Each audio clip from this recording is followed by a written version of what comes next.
ansiedade. Como lidar com a ansiedade? Quer dizer, a minha e a de outras pessoas também. Esse é o título da nossa live hoje, é o nosso tema. Então, eu estou aqui. Já entrou o Igor para a gente conversar a respeito disso e com vocês. Então, assim, eu acho interessante porque eu me... No tema da ansiedade, porque eu sou uma pessoa que sofre de alguma ansiedade, já inclusive tive síndrome do pânico e tudo. Então, assim, quando eu falo da ansiedade, eu estou falando muito de uma experiência bastante pessoal. E aí, Igor chegou. Então, hoje nossa ideia é falar a respeito um pouco mais disso, que é um tema quente, né? Eu tive de manhã a oportunidade de conversar com algumas pessoas adolescentes a respeito disso. É muito interessante porque essa faixa etária, né, da adolescência é uma faixa especialmente ansiogênica. É uma época da vida em que a gente sente muita ansiedade, né? Então essa é mais uma live aqui, né, da equipe Colar. Hoje estamos só eu e o Igor. Amanhã a gente vai estar a equipe inteira, às 17h30. Né? Amanhã a gente grava nosso podcast. Então, queria ver com o Igor, você já terminou de postar as mensagens? Quer começar a conversar?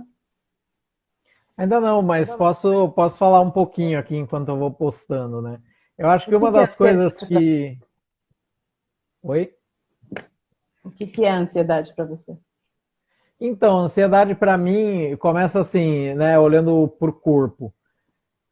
Parece um aperto, assim, parece que tem uma coisa apertando meu peito, assim, ao mesmo tempo a respiração aumenta e parece que é uma vontade de entrar mais ar, sabe? Parece que não dá conta o tanto de ar que está entrando e aí começa a entrar numa espiral, né? Por isso que acho que, não sei, são coisas diferentes, né? A categoria, mas para mim é como se a ansiedade fosse aumentando, aumentando, aumentando até chegar num pânico, assim, né? E aí depende de em que estado eu tô, o que se trata, assim, mas é muito uma sensação de um aperto no peito, assim, e essa coisa da respiração que aumenta. E ao mesmo tempo parece que o corpo quer se mexer e tal, e aí vem para mim as reflexões, assim, do que engatilha, né, a ansiedade em mim, que acho que é muito essa coisa da impotência ou do não saber, né, é uma falta de segurança muito grande, assim, né, e acho que é um pouco disso para a gente começar a falar um pouquinho de ansiedade, acho que é assim que ela se manifesta em mim, né, e acho que é muito junto talvez com um sentimento de medo também, né? Então acho que às vezes elas vêm junto, assim, dependendo da situação. Mas é isso, é uma coisa para mim é muito dessa coisa do não saber, ou da espera, ou de uma expectativa de algo que eu não sei se vai ou não se realizar, né? Então eu penso muito assim, eu gosto de futebol, então para mim assistir um jogo de futebol onde eu estou emocionalmente comprometido com um resultado é uma coisa que me deixa muito ansioso. E ao mesmo tempo é aquela impotência, porque eu não tenho como entrar lá e jogar, ou tipo, né? Talvez quando a gente está no estádio a gente pode gritar, né? Mas isso até ajuda com a ansiedade, né? É muito melhor, você mesma fala, né? É melhor estar no estádio gritando do que assistindo na televisão que, né, não tem muito o que fazer, né? Mas acho que para começar o papo. E para você, como é que é? Eu acho engraçado porque, para mim, a ansiedade é um dos muitos sabores de medo. Né? O medo tem vários sabores diferentes e a ansiedade é um sabor particular dele. E o que, para mim, distingue talvez a ansiedade de outros sabores de medo é que, para mim, fica muito claro quando se trata de ansiedade que tem uma coisa de controle. Eu não tenho controle sobre algo que me assusta. E essa falta de segurança que o controle às vezes me traz me gera ansiedade, né? E aí, então, é uma coisa muito assustadora. Até que você vê que, assim, o nível de ansiedade das pessoas que estão em uma situação em que elas não têm controle da situação, né, daquilo que elas estão submetidas, costuma ser mais alto do que as pessoas que estão no controle total e absoluto daquilo. Então, assim, né, você ilustrou muito bem com essa questão do estádio, né? Eu, pelo menos, sinto menos ansiedade estando no estádio, gritando, do que estando em casa, sentada, assistindo a televisão, sabendo que tudo que eu estou vendo aconteceu já faz alguns segundos. Então, para outras pessoas talvez seja diferente, mas para mim, eu vejo que isso acontece justamente porque eu percebo um menor controle. É muito engraçado isso, né? Porque quanto controle que a gente tem no estádio gritando vai fazer muita diferença. Mas sinto que tem mais controle ali, né? Diga, Igor. Eu acho que não é só o controle, é assim, eu estou fazendo algo. Porque acho que é aquilo que eu te falei, parece que para mim é um negócio, ao mesmo tempo que tem esse aperto que nem eu falei, parece que o corpo quer se mexer, assim. Então, às vezes, dá até uma sensação de um pouco de tremor, assim.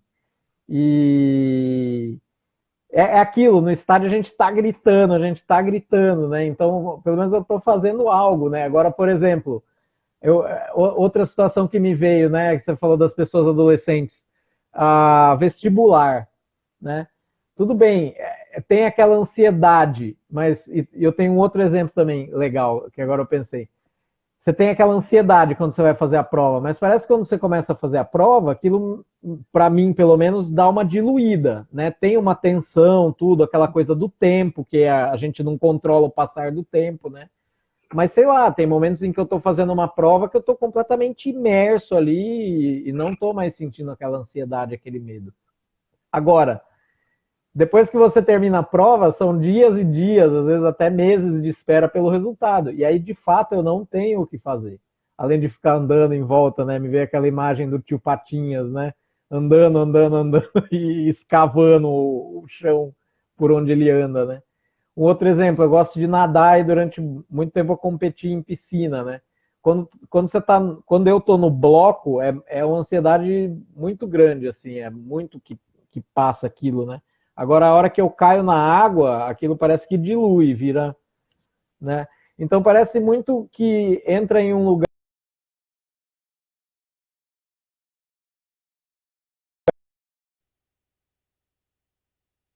e etc. E aí, aquela coisa da reação da fuga ou luta, né? E aí, a partir do momento em que a reação ela entra, parece que, sei lá, esses hormônios ou tudo aquilo que está ligado à ansiedade meio que se dilui e vira uma força muscular, alguma coisa assim, sei lá. Nesse exemplo em particular aí da natação, né? Mas é muito difícil quando é uma situação em que a gente não tem muito o que fazer, né? Para além do controle, assim, né? Ou para tentar fazer, para mexer, enfim. Essa coisa de mexer o corpo, né? Não sei. O que você acha? Eu acho que, assim, para mim é muito interessante que a ansiedade, ela é muito física também. Eu sinto ela muito no meu corpo.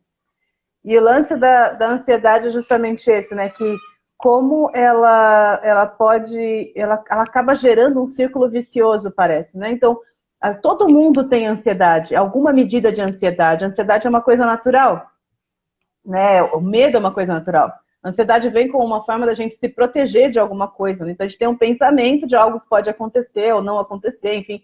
E aquilo, né, a gente fica tentando encontrar, pensando naquilo para encontrar alguma forma de lidar. Só que o que acontece é justamente que muitas vezes aquele pensamento gira, gira, gira, gira e não tem nada acontecendo de fato. Né? No presente aqui não tem nada acontecendo de fato. E mesmo assim eu fico pensando tanto naquilo e fica uma descarga de adrenalina, cortisol, aquele monte de neurotransmissor, como se tivesse uma ameaça real e concreta aqui na minha frente nesse momento. E isso vai exaurindo o meu corpo. Né? Isso vai me deixando cansada, isso vai me deixando exausta. É muito engraçado porque quando você está muito ansiosa, você tem dificuldade de dormir. E aí você dorme pouco e por isso você acaba ficando mais ansiosa.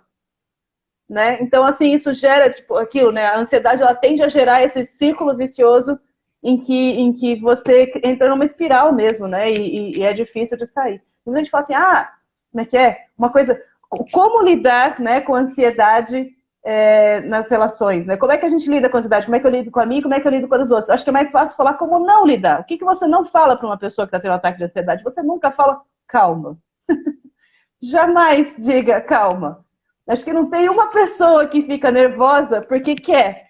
E dizer para ela sentir calma não vai fazer com que ela sinta calma, só vai evidenciar para ela o quê? A ausência de calma naquele momento da vida dela.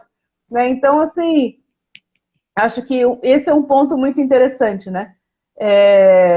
Como é desesperador, às vezes, sentir ansiedade, como você buscar mecanismos de conseguir se centrar dentro de você, mecanismos práticos, pode ser algo que quebra esse círculo vicioso, né? De ansiedade, cansaço, ansiedade.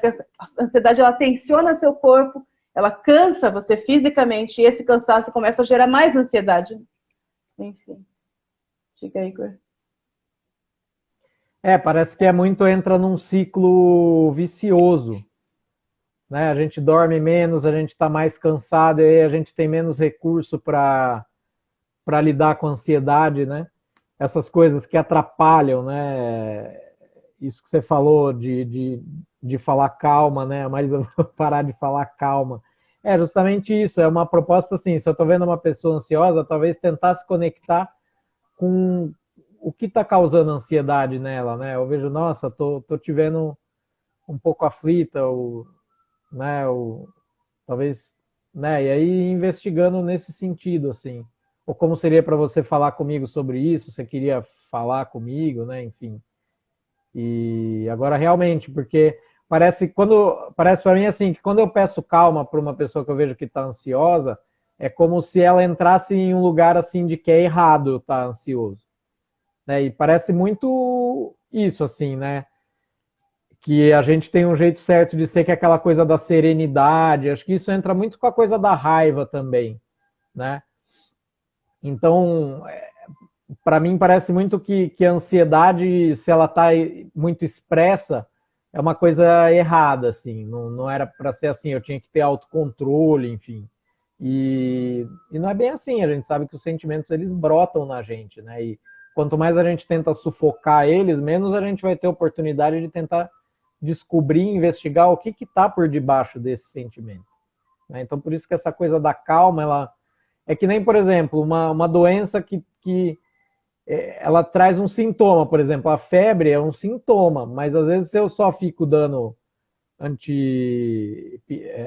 antitérmico e não investigo o que está causando a febre, tudo bem, a febre vai passar, mas a doença vai continuar atuando ali embaixo, né? Então, é importante a gente também ver o que está por baixo desse sentimento que está aparecendo, né? E aí a gente se acalmar artificialmente não vai ajudar muito nisso, né? Tinha uma outra coisa também, mas acho que depois eu volto. O que você acha? Não, eu acho que assim, é uma tendência que a gente tem até pela forma como a gente normalmente é educado, né? A gente vive numa sociedade em que uma criança cai e rola o joelho e a gente fala o quê? Já passou. Esse já passou é uma coisa muito comum, né? E é basicamente o que ensina a pessoa a parar de demonstrar o sofrimento, porque a outra pessoa não sabe lidar com o nosso sofrimento. Né? Então, assim, se eu ficar... Eu lembro que quando eu fui parir, meu primeiro parto, né?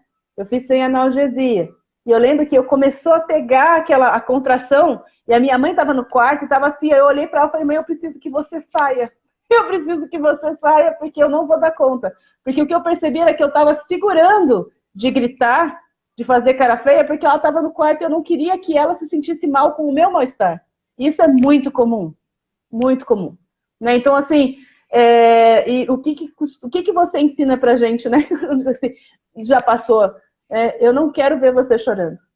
Porque a gente confunde não ver chorando com não ter vontade de chorar. Então, se uma pessoa não está chorando, é porque ela está super bem. Não é assim.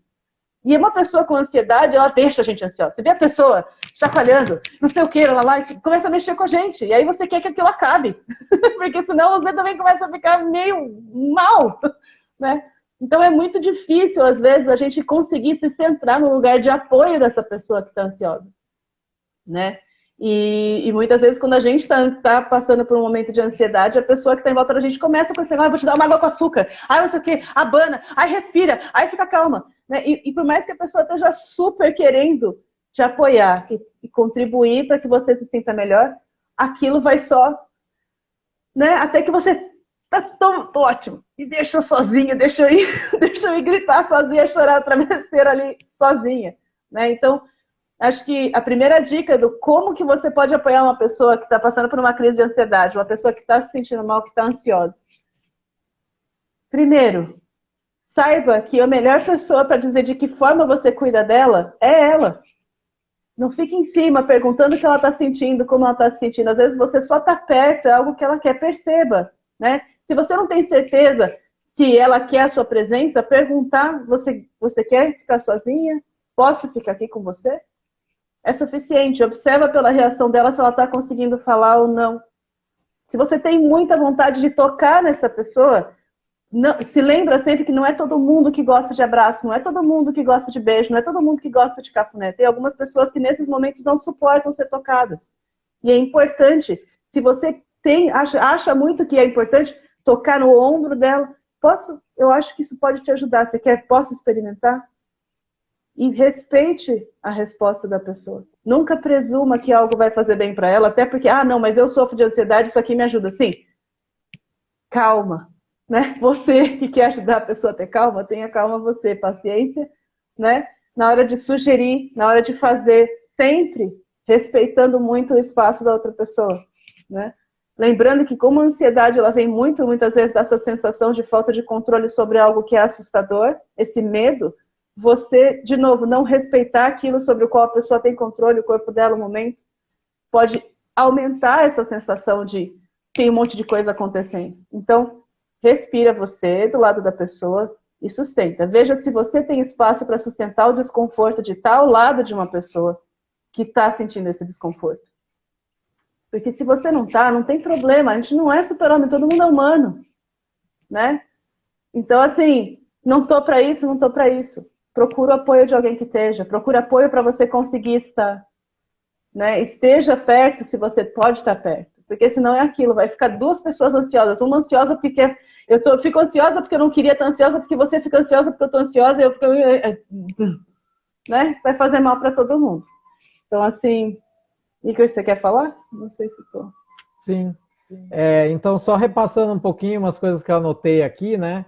Que atrapalham, né? Essa coisa da gente pedir calma e que isso pode gerar tanto uma desconexão da pessoa daquilo que está causando a ansiedade dela, né? Ela pode se acalmar artificialmente e aí não conseguir chegar na raiz daquilo que está acontecendo. Pode também causar esse fechamento, que nem a Letícia deu o exemplo da coisa do trabalho de parto, né? Então, tomar muito cuidado com essas coisas que atrapalham e coisas que ajudam, né? Aquilo que eu trouxe antes, de buscar uma curiosidade, né? O que está por debaixo da ansiedade dessa pessoa, né? Qual é a mensagem que está por debaixo? Isso vale para a gente também, né? Essa coisa que a Letícia trouxe, né? Perguntar para a pessoa o que ela quer, o que é importante para ela, né? Se colocar à disposição, mas ao mesmo tempo respeitando profundamente a autonomia dela, de que jeito ela vai receber essa ajuda que eu estou oferecendo, né? E nesse ponto eu queria adicionar uma coisa, que é o seguinte, que é cheque a sua intenção, né? Você está querendo ajudar essa pessoa por quê? Porque você está aflita com ela, ansiosa, ou porque você está realmente querendo apoiar? Porque tem essa questão, às vezes aquela dor é muito grande que eu não aguento estar ali perto, e aí a minha real intenção é aquilo, que essa pessoa fique bem para que eu fique bem, porque eu não estou conseguindo sustentar esse desconforto. Então, vê bem de onde parte a nossa intenção e do que está difícil para a gente sustentar o desconforto ali com aquela pessoa. Isso que a Letícia falou, busque apoio. Quando eu estou vendo que está difícil para mim, é porque eu preciso de apoio para mim, né? Então, é muito importante a gente formar estratégias para que a gente possa conseguir apoio, não só para lidar quando a gente está com ansiedade, mas também para a gente lidar no apoio a pessoas que estão ansiosas perto da gente e que a gente quer ajudar, né? E aí acho que vem a deixa para a gente falar um pouquinho de um dos projetos da equipe Colar, que é a comunidade de apoio a lidar com conflitos, enfim, e nessa comunidade a gente tem encontros, né, onde a gente trabalha essas questões e também tem o fórum e estratégias de pares empáticos em que as pessoas conseguem esse apoio para lidar com as questões do dia a dia, dentre elas a ansiedade, né? Então é muito importante para a gente lidar com esses sentimentos desconfortáveis, para conseguir sustentar o desconforto e apoiar pessoas, que a gente tenha estratégias de apoio. Né? Esse é um ponto muito importante. Lê? Eu acho que assim, é importante a gente lembrar, né, de novo, a ansiedade, ela é um sentimento humano, né? Ela é uma reação humana à sensação de incerteza, de insegurança. Ela é natural, nossa. Só que realmente existem momentos em que ela vai tomando conta da gente de uma forma e que fica difícil de lidar com ela sozinha, né? E assim, na verdade a gente não é feito para lidar com nada sozinho, né, gente? Vamos combinar. A gente tem muito esse mito da autossuficiência emocional, mas isso não existe. A gente é feito para conversar sobre os nossos sentimentos com outras pessoas. A gente tem palavras em todas as línguas para eles, lógico, porque eles são coisas que a gente processa conversando, né? Mas assim, quando vem, né? Quando a ansiedade chega nesse nível em que ela começa a machucar o corpo, né? Ou que ela começa a me impedir de viver as minhas relações de uma forma como eu gostaria. Né? Se a gente fala, por exemplo, da ansiedade social, a dificuldade de sair de casa, medo de ser julgado, medo de ser criticado, a sensação de não pertencimento extremo, né? Quando a gente fala de síndrome do pânico, que a pessoa não consegue nem identificar o que engatilhou. Ela simplesmente tem uma ansiedade tão crítica que ela vira um pânico mesmo, e é uma sensação de morte iminente, né? Eu já passei por isso, é uma coisa muito desagradável, e aí aquilo, você passa pela situação do pânico, e aí quando acaba o ataque de pânico, você vive com a ansiedade do próximo ataque que você não sabe quando vai acontecer. E aí sim, tipo, é uma combinação desastrosa, assim, né? E muito, muito difícil de lidar. Enfim, uma coisa que eu acho muito importante de falar quando a gente fala de ansiedade é que é muito comum que a ansiedade seja vista como um fenômeno individual da pessoa, porque você é negativa, porque você está se fixando no ruim, porque você está pensando nas coisas de medo e não sei o quê. E aí que tá, eu sou uma pessoa extremamente positiva, sabe? Eu sou a pessoa do copo meio cheio, não de forma insuportável, mas eu sou uma pessoa que naturalmente gosta de olhar para as coisas pelo lado, tipo assim, olha que legal, né? Tipo, pisei na bosta, mas pelo menos, sei lá, não entrou nos pedacinhos de dentro do tênis. Sempre tem olha, que bom, pelo menos. E não é assim, para apagar a coisa ruim que aconteceu, é que eu tenho essa tendência, sei lá, né? Eu sou uma pessoa, eu sou assim, não é para fingir que tá tudo bem quando não tá. Mas é porque eu, via de regra, num dia bom, eu acho que talvez possa ser dito para todos os seres humanos, mas enfim, mas via de regra, eu tendo a enxergar coisas boas mesmo quando vejo coisas ruins para mim, né? Então, assim, escutar esse papo de isso é muito negativismo, é você se fixar nas coisas ruins, é quase ofensivo. Não é verdade. Não é, sabe? E acho engraçado, porque às vezes é um jeito da gente querer controlar aquilo que a gente não está controlando. A própria ansiedade gerando ansiedade. Eu acho que se eu pensar em coisas boas, então eu não vou sentir ansiedade. E eu acho interessante porque uma das coisas que mais gera ansiedade na gente é o quê, gente? É o quê? É o capitalismo. É o capitalismo. É o capitalismo. O capitalismo é a gênese de diversas doenças mentais, de transtornos, de mal-estar que a gente vive. Porque ele gera essa competitividade em que você tem que sempre ser o melhor, você tem que sempre estar por dentro, você tem que sempre ser admirado, porque senão é tudo escasso, né? E você, não é uma questão só de grana, porque a mesma filosofia que a gente vê na grana, a gente vai trazendo para a nossa vida, a filosofia de competição, a filosofia de a gente está o tempo inteiro, né, tendo que se provar. A gente tem que ser útil, a gente tem que ser produtiva. Né? Vocês já viram isso? Tipo assim, eu perdi uma amiga recentemente, falei sobre isso no meu Insta, de uma pessoa maravilhosa que ficava repetindo para si mesma que ela não era útil. Porque a gente aprende com o capitalismo que a gente não tem razão para existir se a gente não é útil, se a gente não é produtivo. Agora, o que é útil? O que é produtivo? Quem tem essa regra? Quem tem essa régua? Quando ela fica fora da gente, a gente está o tempo inteiro correndo e nunca vai chegar naquele lugar maravilhoso. É sempre uma sensação de ser uma fraude. A síndrome do impostor comendo solta.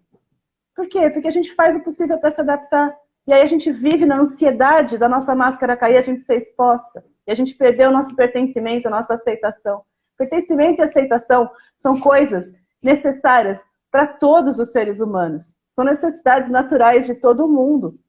Não é uma besteira, não é uma futilidade você querer pertencer e ser aceita. Por quê? Porque você é um ser humano, você é feita para ser social, para viver em sociedade. Né? Nós somos macaquinhos, e macaquinhos vivem em bando.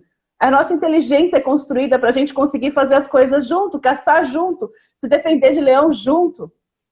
Né? Então, na hora que você se vê como não pertencente, o seu DNA diz para você que você está em risco de vida, que você não vai sobreviver, que você foi feito para viver junto. Lembra do náufrago com Wilson? A gente é feito para conversar, a gente desenvolver a linguagem, de tanto que a gente precisa de outras pessoas.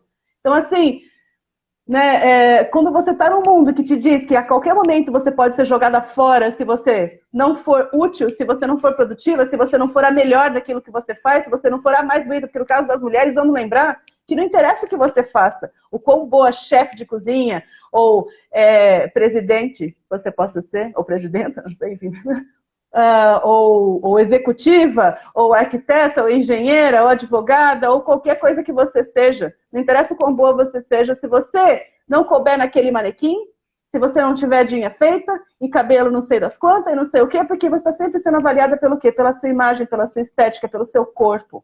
Hoje eu conversei com diversas adolescentes e é chocante para mim ver pessoas tão jovens, já completamente machucadas, com esse medo, essa ansiedade para pertencer a um padrão de beleza que é inatingível para todas as mulheres. Que nem quem está dentro dela se sente dentro dela, desse padrão.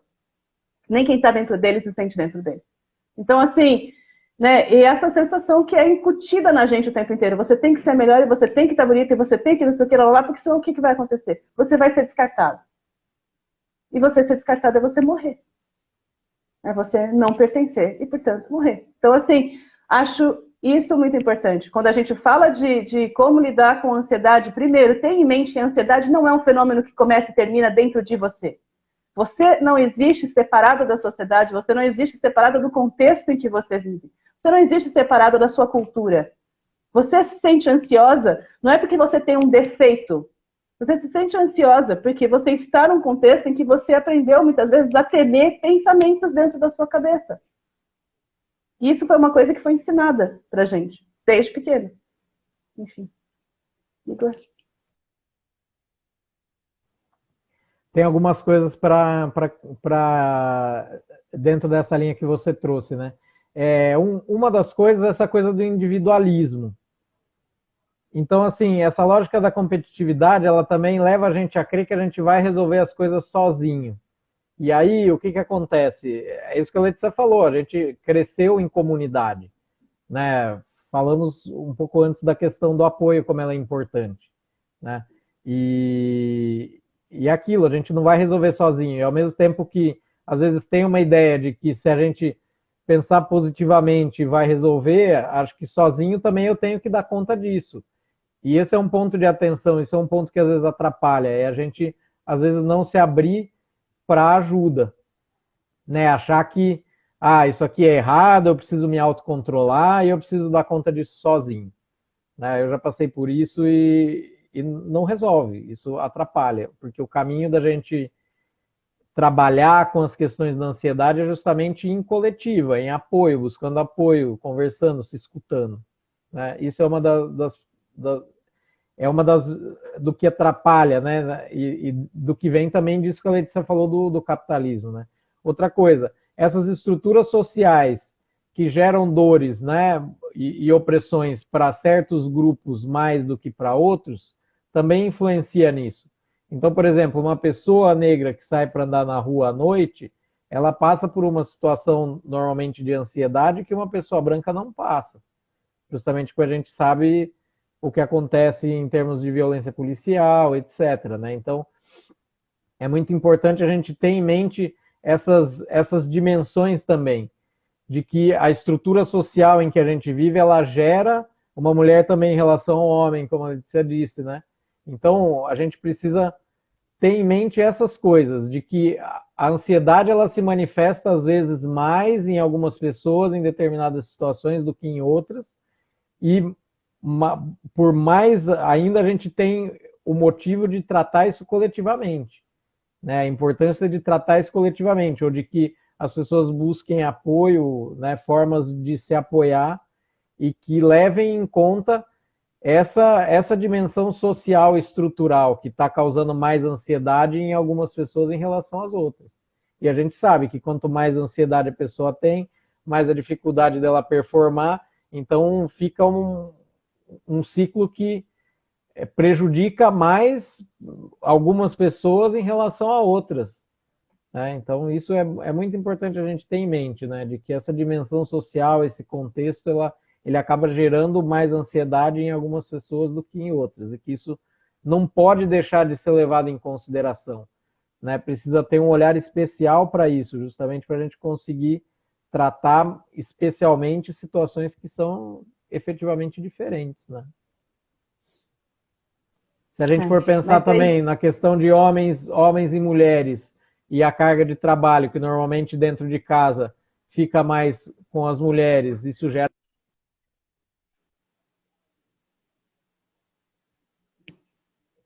Para mim travou aqui, eu não sei se travou para vocês também.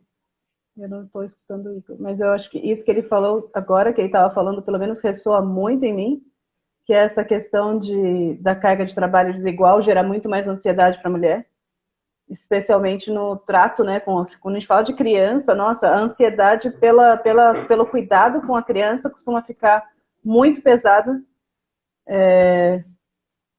Isso. Costuma ficar muito pesada mais para as mulheres do que para os homens, né? Por quê? A gente costuma ser muito mais julgada do que os homens por isso, e aí a ansiedade em torno disso é muito maior, lógico, para a gente, né? Porque essa questão de julgamento é uma das coisas que gera muita ansiedade. Acho muito interessante também, né? Se a gente fala, quando a gente está falando de como lidar com a ansiedade, né? A ansiedade eu percebo ali em mim, pelo menos, como algo que é gerado por pensamento. Ela é diferente de outros sabores de medo, porque ela é mais abstrata, me parece. Ela se baseia numa coisa mais distante do que aquilo que está acontecendo de fato naquele momento, né? Eu acho que assim, tipo, é engraçado, né? Eu acho que o Freud dividia, né, a ansiedade em realista, moral e neurótica, sabe? A realista é de uma coisa assim, do tipo, você tá morando no deserto, você tem medo de uma tempestade de areia acontecer, porque você não controla as coisas e pode acontecer qualquer, então você fica ansioso com aquilo. Eu acho que vai acontecer, não sei o que e tal, então isso é realista. A moralista é você ter medo desse julgamento de que vem das outras pessoas, o medo do olhar dos outros, né? E a neurótica seria aquela que acontece, salvo engano, que vem sem um motivo, né? Você sente a ansiedade sem saber direito o porquê, né? Porque ela está ligada a situações traumáticas anteriores.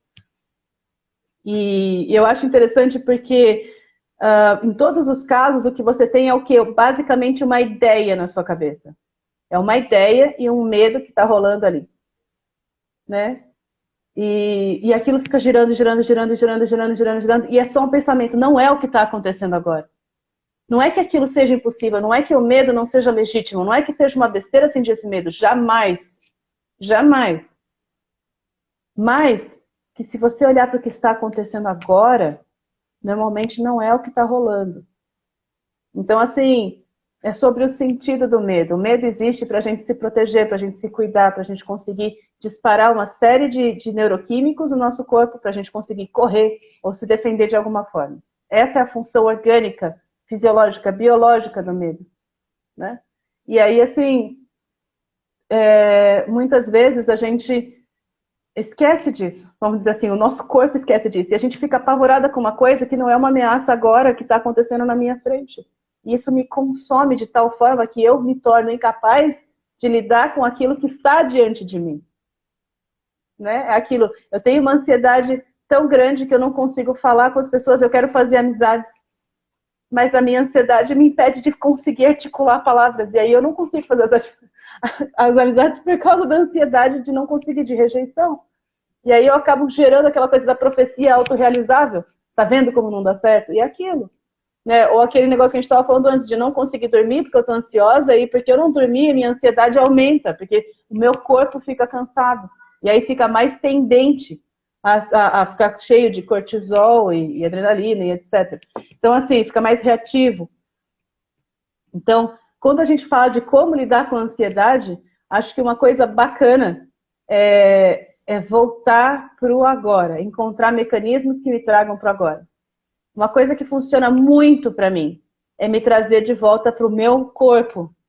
Porque eu estou muito na minha cabeça, então me trazer de volta para o meu corpo. Então, assim, nomear coisas que eu estou enxergando, contar para mim coisas que eu estou enxergando. Então, tipo assim, estou vendo uma janela preta, estou vendo vidro, estou vendo um reflexo no vidro. Sentir coisas. Veja o que funciona melhor para você. Sentir o tecido da roupa, sentir o toque, sentir o calor, o frio. Percebe como está o seu corpo nesse momento. Sabe, como é que você está confortável, você está desconfortável, tem um vento batendo? Escuta, quais são os sons? Vocês estão escutando minha filha praticando flauta? Ela sabe que a gente está fazendo uma live, mas ela não entendeu que tipo, a flauta também conta como ruído de fundo, tadinha. Eu vou falar isso para ela. Depois eu vou falar, mas enfim. Nesse momento vocês estão escutando a flautinha.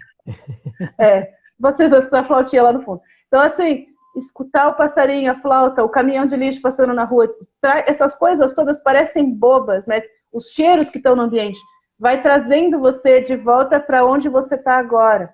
Te ajuda a lembrar, estou aqui, existo aqui.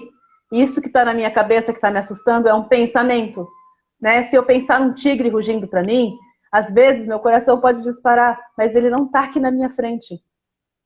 Né? Então, me trazer para o meu corpo é uma coisa que me ajuda muito. E essa coisa de pensar no pensamento, identificar o pensamento que está me trazendo ansiedade e lembrar de olhar para ele e perceba, isso está acontecendo agora? Isso é a realidade deste momento? Não é, joga isso é besteira, joga. Não é isso. Mas, e o que está acontecendo agora? Para me trazer para o agora. Porque é no agora que eu tenho poder. A nossa ansiedade vem de uma falta de controle, que é uma falta de poder. Onde eu tenho poder é no agora, no presente. Se eu estou com a minha cabeça ali num lugar que não é o agora, eu não realmente nunca vou conseguir agir sobre aquilo. Eu vou ficar o tempo inteiro apavorado. Mas isso já é um exercício um pouco mais difícil. Ele exige uma prática e exige um esforço. Essa coisa de voltar para o meu corpo, voltar para mim, esfregar as mãos, sentir o cheiro de alguma coisa, respirar, sentir o ar entrando e saindo. Esse negócio de respirar, mas assim, é sentir o ar entrando e saindo da minha boca, do meu nariz. Né? Me perceber, né, aqui no meu corpo é uma coisa muito simples de fazer e que para mim costuma dar muito resultado imediato. Não é que assim é mágico, mas me ajuda a ir voltando para mim. É porque o que acontece é que para mim, quando a ansiedade... Para mim, por quê? Porque eu estou falando muito de uma experiência minha, né? Então, enfim. Mas a ansiedade começa a bater, ela vai subindo, ela vai, né? E aí ela vai criando um vórtex, vamos dizer, né? Ela vai girando e ficando cada vez maior. Então, assim, na hora que eu começo a voltar para mim, essa velocidade vai diminuindo, e aí eu começo a conseguir lembrar de respirar, e aí eu começo a conseguir lembrar de outros recursos que eu tenho. Eu estou vendo aqui vários comentários. Igor, quer comentar alguma coisa também? Não, acho que é um pouco disso também. Lembrar que esse é um processo que a gente não consegue fazer de primeira, assim, né? Por isso é importante ter apoio, e aí com o tempo, com a prática disso, de olhar para o pensamento, de tentar ver o que está por debaixo dele, acolher o pensamento, não querer que ele vá embora, né? Mas sim acolher ele, aí tentar centrar e voltar para o agora. Isso a gente vai fazendo com prática, não é de uma hora para outra, né? Então, só para trazer isso bem claro, assim, precisa de prática e com o tempo a gente vai ficando melhor nisso, né? E tendo apoio, tendo com quem praticar é importante assim, né? Acho que a Marisa trouxe aqui, né? A pessoa que gosta do individualismo, mas que na verdade seu comportamento se aproxima do egoísmo. Mas ao mesmo tempo o egoísta precisa do outro para atingir seu objetivo. Como lidar? Né? Pois em muitas situações esse comportamento também gera ansiedade na pessoa, caso não atinja seus objetivos. Acho que é isso. De novo, se eu quero apoiar uma pessoa que está nessa situação, é primeiro tentar me conectar. O que está causando ansiedade em você, né? E talvez ela vá se dar conta que talvez seja essa coisa do individualismo e de que talvez um caminho possa ser, né, tentar atuar mais no coletivo. Mas realmente, quanto mais a gente acredita que vai resolver sozinha as coisas ou que vai conseguir sozinha as coisas, acho que é mais difícil porque a gente sabe que não é bem assim que funciona, né? Se a gente for pensar que eu, por exemplo, não sei plantar a minha comida, eu não, sei lá, não sei fabricar um copo, eu não sei fabricar um carro, enfim, mas eu uso essas coisas todo dia, né? Então a gente é profundamente interdependente, a gente vive efetivamente em comunidade, só que a gente não se dá conta disso. E acho que a gente não se dá conta disso quanto mais a gente é privilegiado, né? Então acho que é importante olhar para isso, né? Porque acaba sendo uma lição de humildade muitas vezes eu achar que eu vou conseguir as coisas individualmente e não é bem assim que funciona, né? Mas se eu tenho uma pessoa que eu estou vendo que está com muita ansiedade diante disso, eu não sei se apontar isso seria um bom caminho, entendeu? Acho que primeiro tentar se conectar com a pessoa, aquela coisa de se conectar antes de corrigir, né? Enfim. E ver se eu tenho espaço interno para isso também, porque às vezes é difícil. Eu estou com um julgamento forte em relação a essa pessoa, de que ela é egoísta, é individualista. Às vezes eu não vou ter espaço interno para me conectar com ela, e aí vai ser difícil apoiar, né? E aí buscar talvez apoio para mim, se é uma pessoa que é muito importante que eu queira apoiar, às vezes é uma pessoa da família, enfim, né? E aí então eu vou conseguir buscar apoio para mim para conseguir estar com ela para além dos julgamentos que eu tenho dela, porque os julgamentos eles acontecem, eles vêm normalmente, né? É só que no momento em que a gente está com a pessoa, é importante a gente ir um pouco além para tentar se conectar com o que de fato está acontecendo ali nela, né? O que você acha, Liz? Tem mais alguma coisa? Não, eu achei maravilhoso que a Kel tá falando aqui de aceitar e procurar ajuda. E realmente, assim, para mim, pelo menos, essa é a chave das coisas, né? Uma das coisas que traz muita ansiedade pra gente, que, de novo, tem a ver com a nossa cultura, tem a ver com o meio em que a gente está, não é um defeito nosso, né? Tipo, muito assim, né? Da quantidade de vezes que eu vejo a ansiedade ser colocada como um fenômeno individual. Mas, enfim, uma das coisas que gera muita ansiedade é a nossa cultura que diz que a gente não pode precisar de ajuda. Que dirá pedir, e quanto mais aceitar.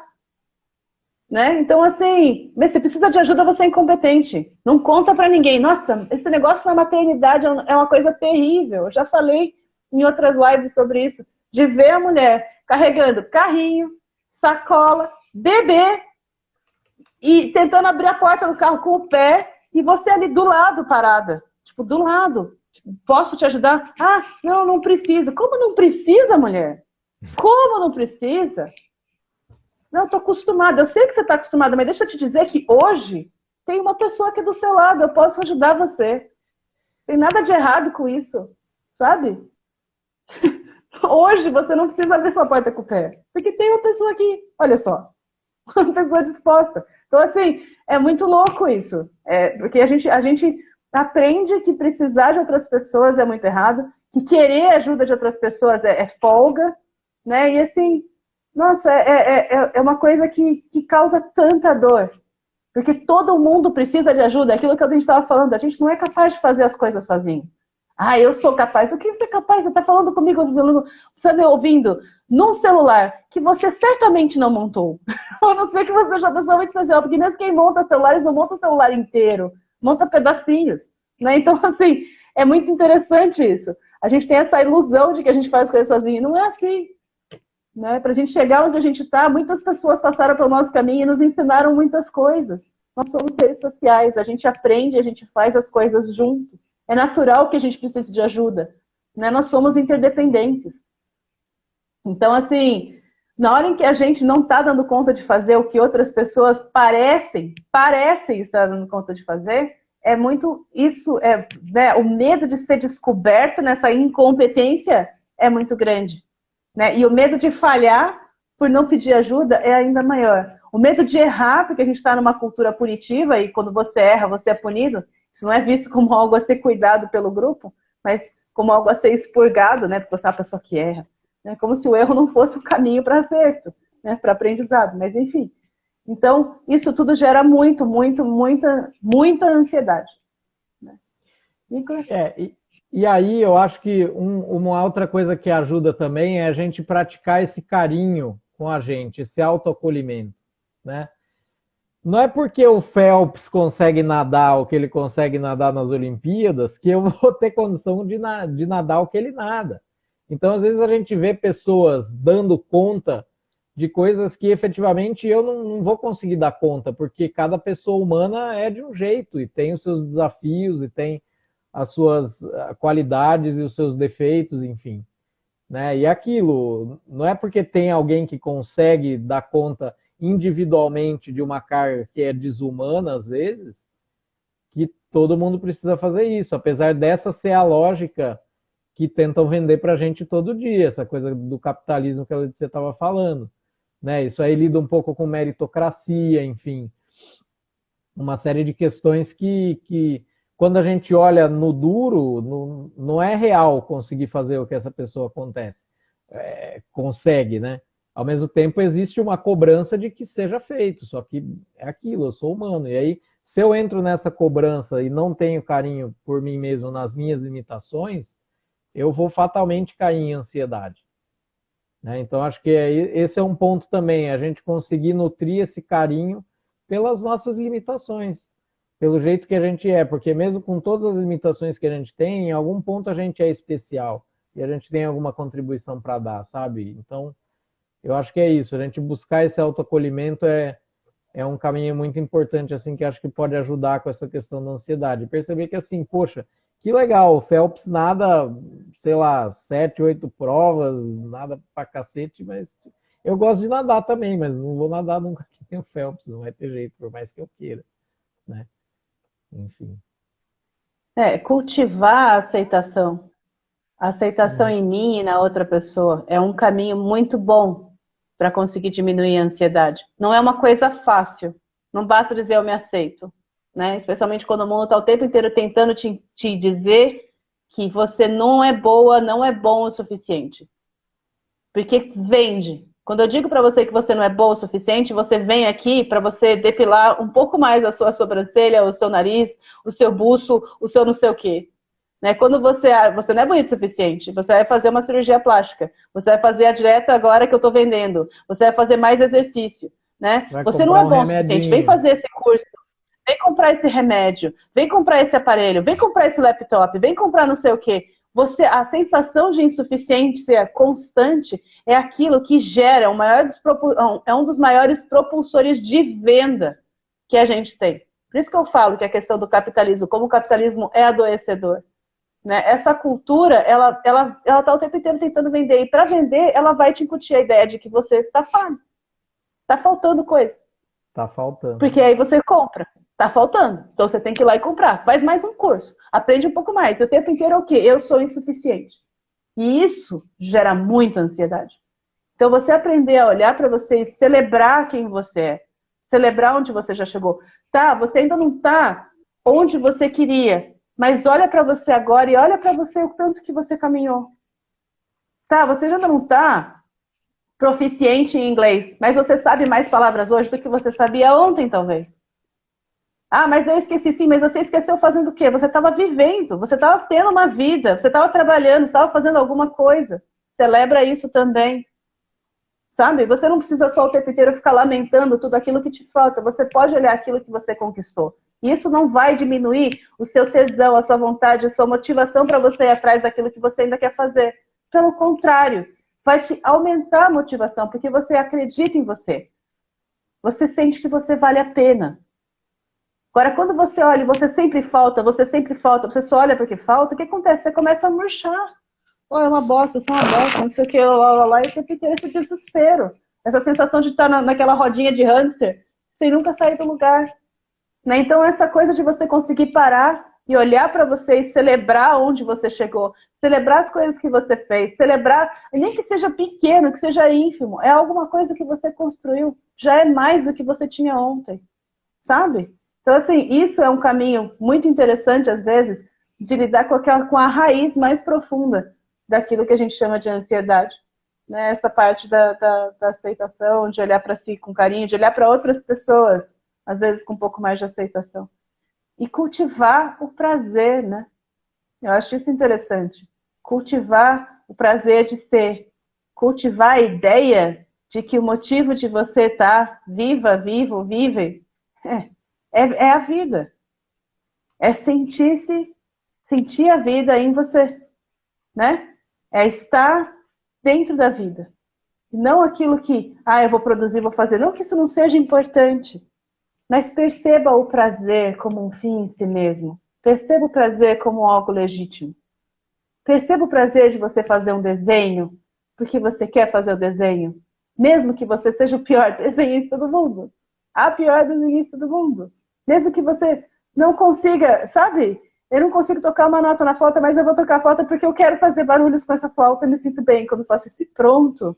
Eu vou nadar porque eu gosto de nadar, porque eu gosto da sensação da água no meu corpo, eu gosto da sensação da endorfina, depois que eu nado bastante, fica aquela sensação gostosa depois do exercício. Eu quero isso pra mim, eu quero meu corpo flexível, eu quero meu corpo ágil, eu quero isso pra mim, eu gosto disso, isso me traz prazer. Não é sobre ter o corpo X ou Y, ou sobre ser o Michael Phelps, ou bater algum recorde mundial. É fazer uma coisa que eu amo, pelo único motivo de que isso me dá prazer. Lógico, isso é um luxo, um privilégio, um mundo em que a gente precisa se manter e a gente precisa ganhar dinheiro para isso, porque a gente vive dentro do capitalismo. Então nem todas as coisas a gente vai conseguir fazer o tempo inteiro por prazer. Mas é importante a gente conseguir encontrar os nossos pequenos oásis de prazer no nosso dia, na nossa vida. Pra vocês terem uma ideia, eu já me peguei tendo ataque de ansiedade diante do Netflix. Porque eram muitas opções. E tinha muita coisa para assistir. Tinha muita indicação de muitos amigos. E eu percebi que eu tinha apenas 4 horas vagas. E eu não ia conseguir assistir tudo que eu tinha para assistir. Naquelas 4 horas que eu tinha para assistir. Que eu tinha para assistir. Porra, não é lição de casa. Não é trabalho. É prazer. Por que eu estou me sufocando? A ideia não é sentir prazer? Então, assim, enfim, pensamentos, né, que me vem. Não, mas eu acho que nesse ponto você traz uma questão que é uma coisa que eu estou categorizando como um afogamento pelos eletrônicos, né? A gente vive num tempo hoje que a gente está afogado por informação, né? A gente chega informação de todo lado, eu estou no computador aqui na minha frente, 2 telas, celular, enfim, Netflix, etc. E assim, gente, a gente não dá conta. Né? E às vezes eu quero ler todas as notícias, quero ler todas as interações do grupo de WhatsApp, e ao mesmo tempo trabalhar 8 horas por dia, ao mesmo tempo fazer live, ao mesmo tempo fazer não sei o quê.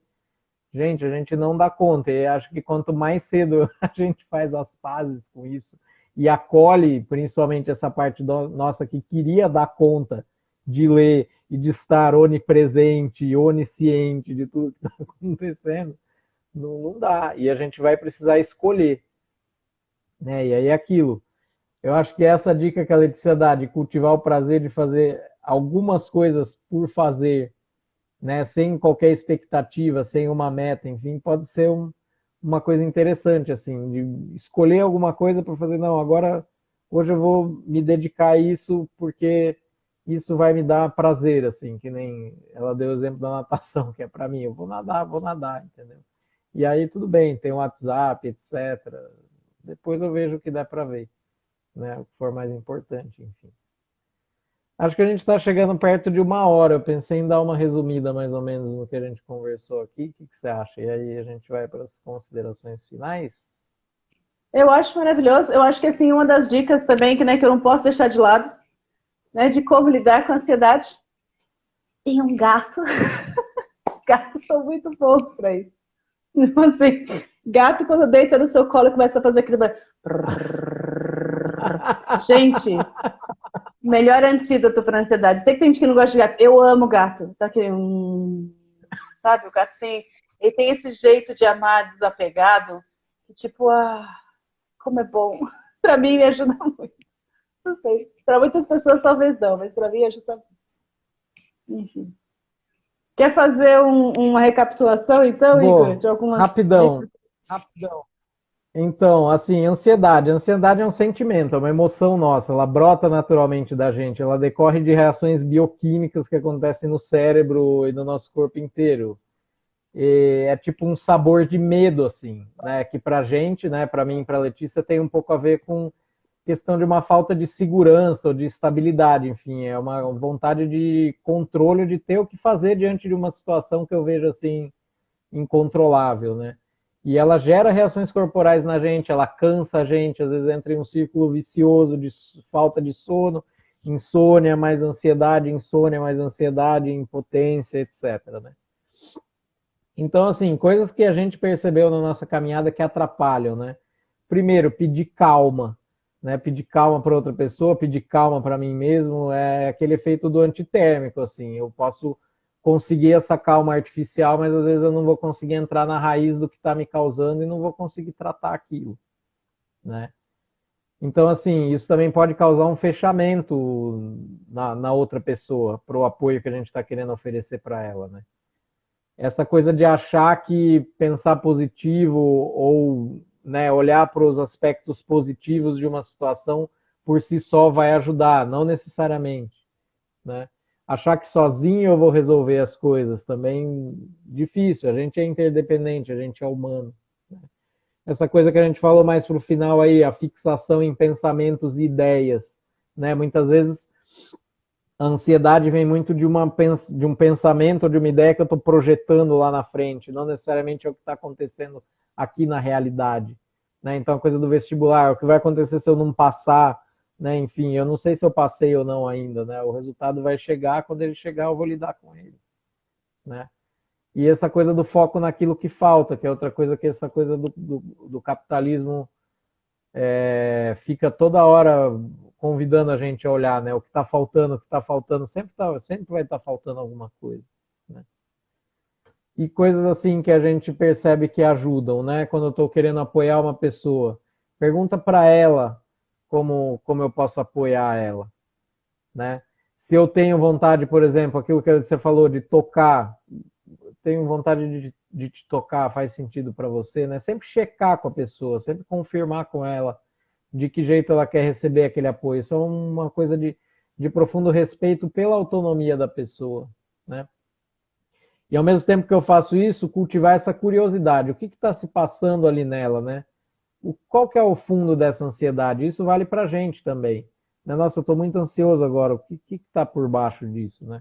Cultivar essa curiosidade, não querer que a ansiedade vá embora logo de uma vez. Fala. Esse ponto é muito interessante, porque às vezes essa aceitação de estar com a pessoa enquanto ela está se sentindo mal, sem ela precisar se sentir melhor, é só o que ela precisa para conseguir relaxar um pouquinho mais, né? Então, assim, quando você está com uma pessoa que está passando por uma crise de ansiedade e você parece ansiosa para conseguir ajudar ela, ela vai ficar mais ansiosa. Você está do lado dela, disposta a estar com essa pessoa que está passando mal? Indefinidamente. Tô aqui, tô com você. Só aqui. Você não precisa me explicar o que é. Não fica, o que você está sentindo, fala comigo, me deixa... Meu, a pessoa às vezes não consegue articular a palavra, começa a tremer, passa mal, fica tonta, fica zonza, dança de vômito. Só fica do lado da pessoa, eu tô aqui. Às vezes a única coisa que você precisa falar é isso, eu tô aqui. Se você precisar de mim, eu tô aqui com você. Tô junto. Só. E a sua presença ali é suficiente. Porque essa aceitação é suficiente. Ela não precisa nem se sentir melhor para ela ser aceita por você. Isso é enorme. Porque é muito difícil a gente aceitar uma pessoa passando mal do nosso lado. Não é fácil. Isso é um gesto enorme. Sabe? E exige um espaço interno enorme. Por isso que a gente fala dessa questão do apoio. Não é fácil fazer isso. E acho que é difícil assim, ver alguém sofrer. E por isso que é importante checar a nossa intenção. Eu estou querendo ajudar essa pessoa porque eu não aguento ver ela mal, ou porque eu de fato quero apoiar ela a passar essa tempestade e chegar em um lugar talvez mais calmo e tranquilo. Né? Porque é isso que você falou, muitas vezes eu não suporto estar com a pessoa, e aí eu quero que ela pare logo de ficar ansiosa ou de ficar mal, porque eu tô mal com isso. Né? E aí qual é o antídoto para essas duas coisas? Buscar apoio para mim. Se eu quero apoiar, eu preciso ter apoio para mim. Aquela coisa lá da máscara de oxigênio, né? Eu não tenho como colocar a máscara de oxigênio numa pessoa sem colocar ela antes em mim, porque senão eu vou desmaiar e aí nós dois vamos desmaiar, né? Então é isso, essa coisa do apoio, né? E aí dentro daquilo dos pensamentos, né? O que está acontecendo agora? Tentar me centrar e ver, né? Me aterrar. isso que a Letícia falou, descreve a realidade em volta de você, o que está acontecendo agora, né? Isso às vezes traz a gente mais para o presente e sai daquele pensamento circular, que muitas vezes é o que vai alimentando a ansiedade, né?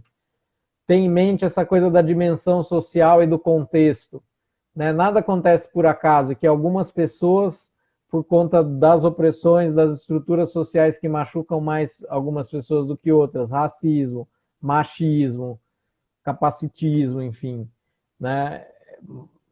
Tem em mente essas dimensões de que a gente precisa tratar situações diferentes diferentemente, né? Tem pessoas que precisam de mais apoio, né? Olhar para essa questão da meritocracia, que é uma falácia, né? Essa coisa de olhar para o pensamento e acolher ele também, né? Porque assim, não é só a gente às vezes se centrando no agora que o pensamento vai embora, ele é uma coisa que existe dentro da gente. Então olhar para ele com carinho também, né? Esse pensamento, esse medo, essa coisa que está projetando às vezes uma realidade mais difícil do que aquela que eu tô tendo, né?